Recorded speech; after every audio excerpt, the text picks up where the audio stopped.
I'm Alan Kenny, Managing Editor with REIT.com, and we're at the New York Hilton for REITWeek 2012, NAREIT's Investor Forum. Joining me is Lawrence Geller, President and CEO of Strategic Hotels and Resorts. Lawrence, we've seen some global economic uncertainty, and it looks like it's going to be with us for a long time now. How's that impacting some of your holdings abroad and here in the United States? I suppose a mixture of prescient strategic planning and luck is that we exited from continental Europe last year. We finished our exit last year for the most part, and we now only have a major asset in London. Continental Europe, I think, is challenged.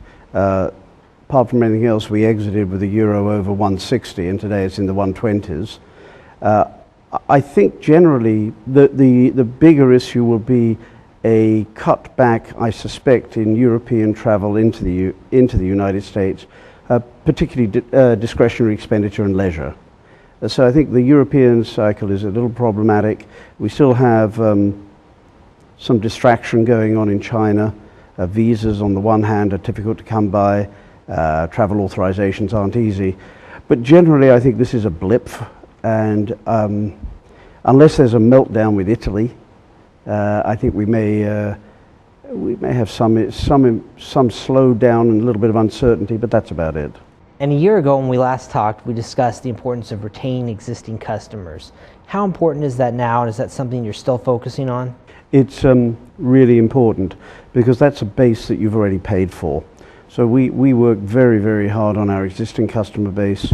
We try to upsell them. We work with our brands to work hard on them, as well as trying to bring in the aspirational traveler as and when their confidence level goes up. Now, it's interesting that consumer confidence is, for the leisure side, is almost higher than corporate confidence, which is pretty strong. Corporate confidence for individual travel, no problem.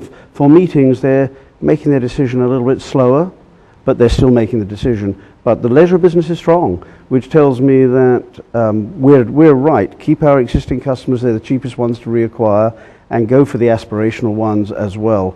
Last year I wasn't sure about the aspirational, now I am. And lastly, give us some emerging markets that you're keeping your eye on. Well, I think that for us it's not just a market. For us, I think that where our skill sets are is these big complex properties. The least competition for them is in resorts. They're the most complex, and our asset management skills are the most sophisticated for that. So we're watching resorts. They're cheaper.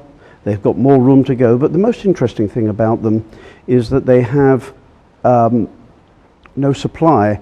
And whereas an urban hotel, even a big one like the Hilton we're sitting in, could be built potentially economically 3-5 years, it's probably a decade before we see a resort, major resort, so in intellectual or logical terms. So I think resorts are very, very good for us. It's still coastal, mountains. Canada is a market, given the banking system, given their energy consumption, given the inbound ease of tourism from the east, from Japan and China. I think Canada's probably a sleeper. All right, Lawrence, thank you very much. Thank you for having me here. And for more on this and other REIT news and analysis from REITweek 2012, check out REIT.com.